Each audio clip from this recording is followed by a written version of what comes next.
Okay, so now for part 2 of more algebra review, are you ready for Math 141? I'm going to go over these last few problems on page 2. So we have a literal equation here. Solve the formula C equals 1/2 fm squared plus gm for g. Okay, so we're going to look at where g is, and we want to isolate that. So the first thing to do, we could clear the denominator if we want. We could also, I might actually do it a little differently than I did in the key, but you can just get your, g to one side first. So I'm going to have C minus 1/2 fm squared equals gm, and I'm having that g on the right now first. Then I'm going to go ahead and clear the fractions. So I'm just going to multiply every term by 2 just to get that out of the way. And then I'll have be left with 2c minus fm squared equals 2gm. Now from there, I basically just have to isolate the g by dividing by 2m on both sides. And then I can simplify from there. But when I simplify, you've got to make sure you split it apart and simplify properly. You'll be able to see the answer on the key for full simplification. So then you're going to finish on your own. The next one here, number 11, subtract the rational expression. These tend to be tricky. We can't use any clearing the denominator techniques because it's an expression, not an equation or a complex fraction. Like number 12, say the difference, that's fractions within fractions. We can use that technique there, but not for just adding or subtracting. So for this one, 3y, all divided by y squared plus 3y minus 10 minus 2y, all divided by y squared plus y minus 6. We're going to need to factor first. So we're going to factor these denominators because we can only reduce factors with factors. We can only figure out LCDs with the factors. So we need to be careful. We can't just like go, oh, I'm going to get rid of those y's. Here's a y, here's a y. We're going to cross it out. That would be incorrect, right? So we don't want to do that. We don't want to have bad canceling techniques going on there. Those are terms separated by plus or minus down here, so I got to be careful. So I'm going to go ahead and factor, and I end up with y plus 5, y minus 2, and you can double check that, but I'm just doing this to get you going. If you need help with factoring specifically, then let me know. And then this one would be y plus 3, y minus 2. So if I look at this, I need to get an equivalent fraction on each of these that has a like denominator. And I can see where I have the y minus 2 is common to both. So I'm good there, but this one's missing the y plus 5 on the right-hand side here. And on the left-hand side, I'm missing the factor of y minus 3. So if I just multiply both sides by those missing factors, that'll work out really nicely for me.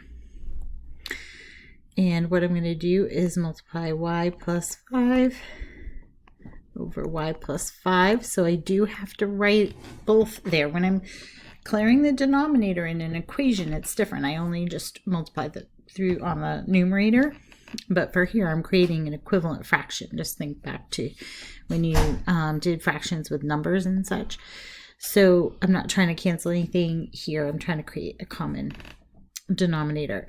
And on this one, I have to multiply by y plus 3 over y plus 3. That way I haven't changed the problem, I'm just multiplying by 1.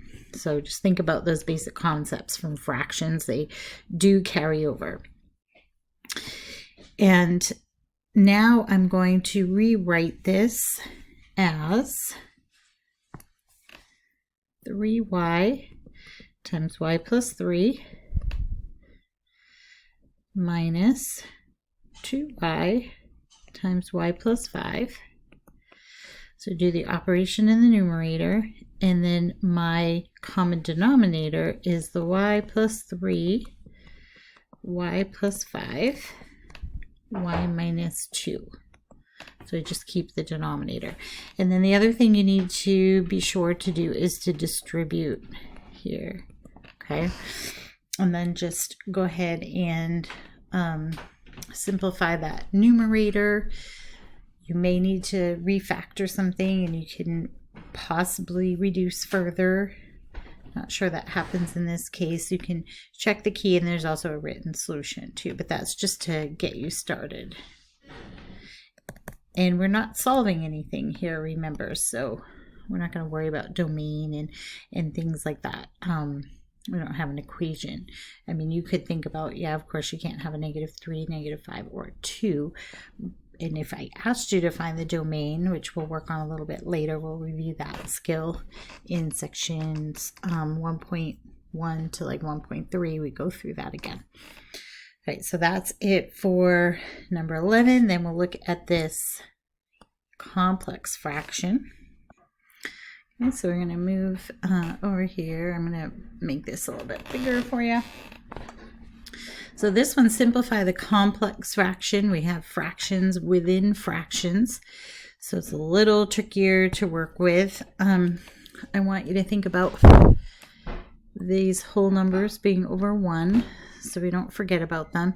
And what we're trying to do is get rid of these denominators there and just kind of clean it up.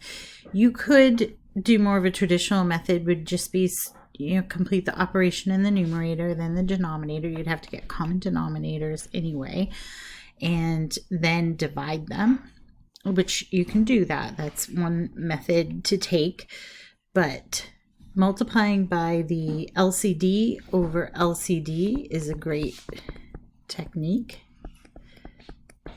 And on this one, I just have one LCD. It's x minus 2. I'd have to look at all the denominators in both the numerator and denominator. So it's like fractions within fractions, or denominators within denominators, we kind of call it. So x minus 2 is what my LCD is for this case. Make sure you use parentheses.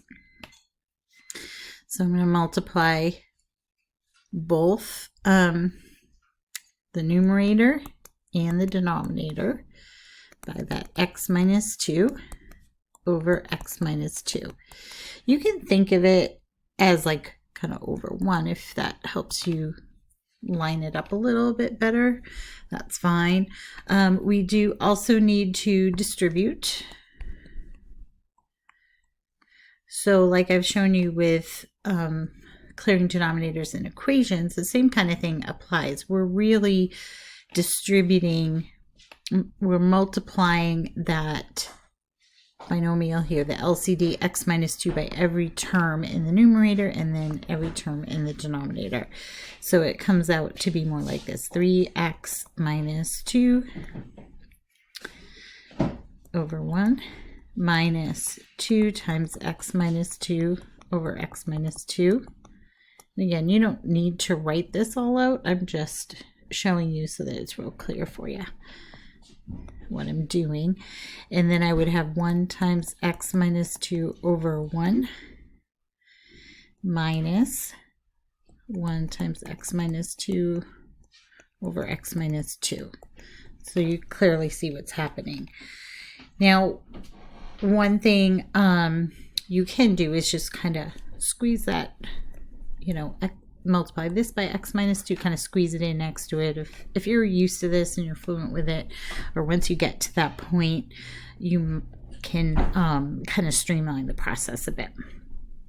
So now here I'm going to reduce those x minus 2's, nothing to reduce there. And then over here as well, they reduce to 1. And now what I'm left with is 3 times x minus 2 minus 2, x minus 2 minus 1. And then you can distribute this. Just clean that up. Nothing to distribute there, just really removing parentheses. You do have to keep your parentheses in just in case you end up with an expression over here on the right hand after the subtract. Especially when you're having subtraction, you want to really be careful. But this streamlines really, really nicely. And then a caution, I'm actually going to do this one out. So if you want to stop and do it on your own first, that's okay. But I want to show you what happens here. So I end up with 3x minus 6 minus 2 over x minus 3, and that'll give me 3x minus 8 over x minus 3. Okay, what I cannot do here is this. I'm not even going to write it in there, but this 3 and this 3 cannot be canceled out. Okay, these are separated. They're separate terms. If I wanted to reduce, I would have to factor, and I can't actually factor anything out, so it doesn't work for that. Okay, so I just wanted to kind of make a little note of that. Be careful.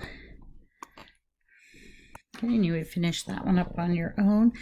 Now, this one is number 13, and we're going to reduce this rational expression. And again, it's very tempting. People want to just like, oh, I have a 9 here, 9 here. I'm just going to cross those out. I'm going to cross those x's. It doesn't work. If you want to see why it doesn't work, you can just put numbers in there at any point, and you'll find out pretty soon that that's not going to ring true. I do have some videos about that in probably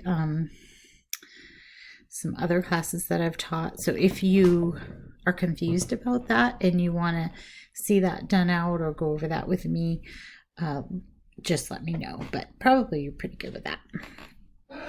Just sometimes it's tempting. So now we're going to need to factor this. So this one factors out to, we would have x is going to be x times x squared minus 9, which will factor out to x plus 3, x minus 3. That's why in like the Math 99 course, and I'll pick you about completely factor. And this one factors out to be x minus 6, x plus 4. I mean, you can pause and see if you're factoring, try the factoring on your own, and then you can check if you've factored correctly against mine. So maybe try this bottom one, pause the video, and then check back. I'm just going to, put them in quickly so you see what the numbers or expressions should be before you move on. Okay, so on the denominator we have x plus 3, quantity x minus 2, just a plain x. I'll put that in parentheses. Looks kind of lonely. Quantity x minus 3, quantity x minus 6. Now you can streamline and you can cross out what's the same. So I have an x here and x here. X plus 3 over x plus 3 would give me 1. Any top with any bottom. X minus 3, x minus 3. X minus 6, x minus 6. So these are separated by multiplication, so we can reduce. And then look at what's left, and you're good to go. So I'll just leave that like that. Not too much to finish up with that one.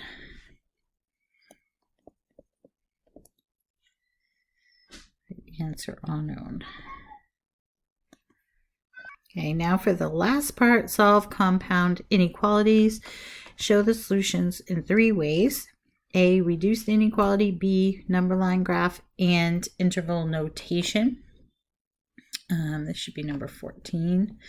Not sure, I must have got bumped off. Oh no, here it is. I numbered them all like that. Okay, 14, 15, 16. So number 14 is an or. So in math, that means and or union. So we want all the results that occur. Okay, we're not just looking at the overlap like we would be for and. So on this one, if I want to write it, reduced inequality just means to kind of put those pieces together. So sometimes it's actually easier to do the number line graph first. I might do that. Let's make a number line first. I think that'll be helpful. Just shows it a little more clearly. So we have 0, 1, 2, 3, 4, 5, 6, 7. Okay, so this is our -6 and our -4. So this tells us x is greater than -6. So I know I'm going to have everything above -6 included. It also says it's greater than -4. Okay, so I want all that included. Now this says or, so that means I want to include both of those things in their entirety. So I'm not looking at just the part where it overlaps. That would be intersection. I'm actually looking at the entire thing here. Okay, so my answer for the reduced inequality, what I mean by that is x is greater than -6, because that actually covers both situations for an or. And then in interval notation, we would have it an open, we should have an open circle here, actually. These be open. And we're going to have an open or curved parenthesis -6 to infinity, and infinity is always just curved. Okay, so that is our result for that one. Now the difference over here with number 15 will show again. I'll show you with the number line. I think it's a little easier to see. So we have number line, have our same deal here with 0, 1, 2, 3, 4, 5, 6, same numbers. So now I have greater than -6, so open circle, and it's bigger. And the same thing here, I have open circle at -4 and it's bigger. A lot of times people say, was that a typo? You have the same problem. Well, it's not, because this says and, so that means intersection. And it's just the overlap, okay, or both. What's common. So on this one, I just want that piece that's greater than -4. So I would have the reduced inequality would be x is greater than -4.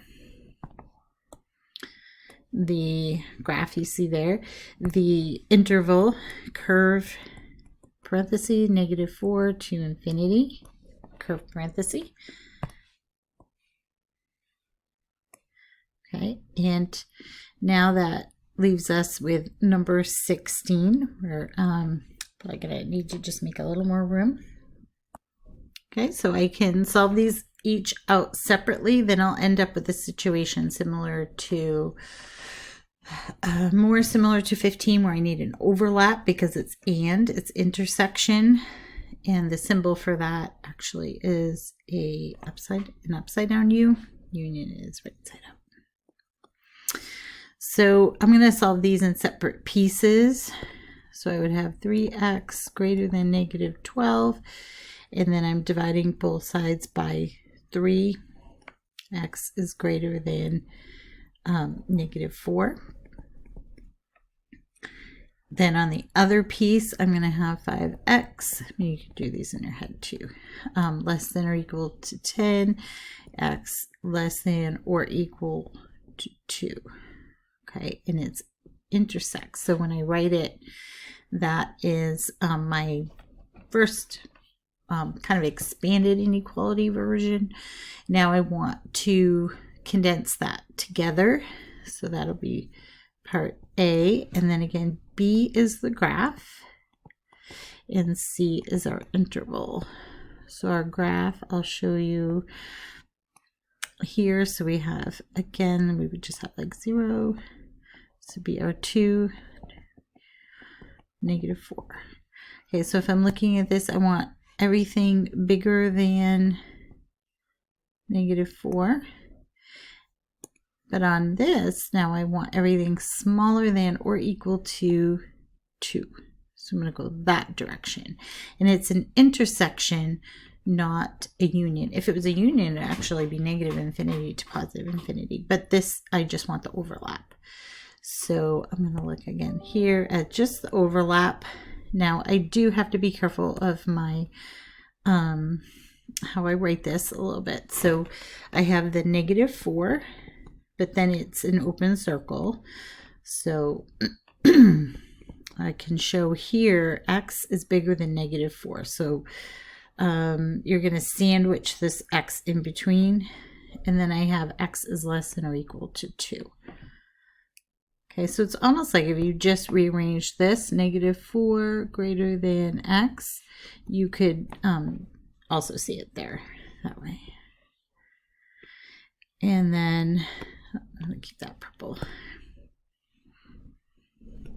The last one, we would have your interval notation, -4 with the curved parenthesis, and then comma, and then 2 with a squared off bracket, because that's included.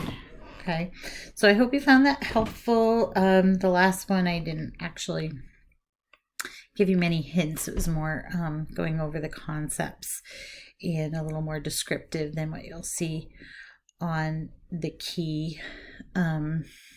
Another thing to think of is for union, sometimes people think of it as like the pooling up of everything together, where intersection is just your overlaps are shared. Okay, so have a great day.